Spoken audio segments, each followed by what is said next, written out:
Bonjour, je m'appelle Jean-Charles, j'ai 36 ans, je suis comédien. J'ai fait essentiellement du théâtre jusqu'à présent. J'ai été 10 ans presque chez Arenouchkine. Et depuis que je suis parti, je m'intéresse plus particulièrement aux auteurs contemporains. Alors c'est pour ça que j'ai choisi un extrait d'une pièce de Wajdi Mouawad, qui est un auteur québécois, mais qui est pas en québécois, tu sais, qui est mise en français. L'extrait que j'ai choisi, c'est pas un extrait super drôle, je préfère le dire, ça se passe chez un notaire, voilà. Et puis c'est un auteur que j'apprécie plus particulièrement, avec qui j'ai travaillé, avec qui je vais retravailler bientôt, mais au théâtre, voilà.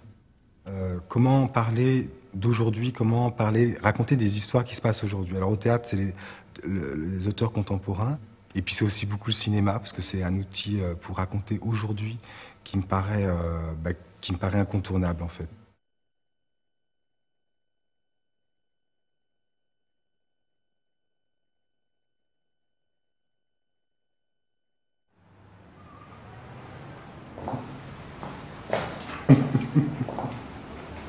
La salope, la vieille pute.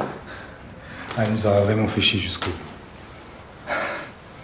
On se disait, elle va finir par crever, elle va arrêter de nous emmerder, là, puis elle finit par crever. Et là, surprise, c'est pas fini. Je lui cognerai le cadavre, la pute, là. Elle est morte, là, puis juste avant de mourir, elle s'est demandé comment elle pourrait encore un peu nous faire chier. Elle s'est assise, elle a bien réfléchi, bien trouvé. Faire son testament. Ah, je vais pas pleurer. Je lui dois rien à cette femme-là. Pas une larme, rien. On s'en branle qu'elle soit morte. On dira ce qu'on voudra. On dira que j'ai pas pleuré la mort de ma mère. Je dirais que c'était pas ma mère. Que c'était rien. Quand est-ce qu'elle a pleuré pour moi? Pour Jeanne? Jamais. C'est pas un cœur qu'elle avait dans le cœur, c'est une brique. Une putain de brique. On pleure pas pour les briques. Je veux rien savoir. J'en veux pas de son argent, j'en veux pas là de son cahier. C'est la meilleure celle-là. Retrouve ton père. Et puis ton frère. Pourquoi elle les a pas retrouvés elle-même? C'était si urgent que ça.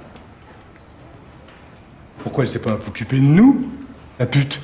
S'il fallait absolument notre fils quelque part. Pourquoi dans son putain de testament, elle dit le jumeau, la jumelle, enfant sorti de mon ventre? Comme si on était un tas de vomissures, un tas de merde là, qu'elle avait été obligée de chier. Hein, pourquoi? Comment vous pouvez la prendre au sérieux? Pendant 10 ans, elle assiste à des procès sans fin, de tordus, de vicieux, puis du jour au lendemain, elle rentre et elle se tait. Plus un mot, plus un son, rien qui sort de sa bouche. Elle a inventé cette histoire de Marie, elle a inventé cet enfant, c'est celui qu'elle aurait voulu avoir. C'est celui qu'elle aurait été capable d'aimer, la pute, là. Et il faudrait que moi, maintenant, j'aille les chercher. Qu'elle aille se faire foutre. Qu'elle aille se faire foutre.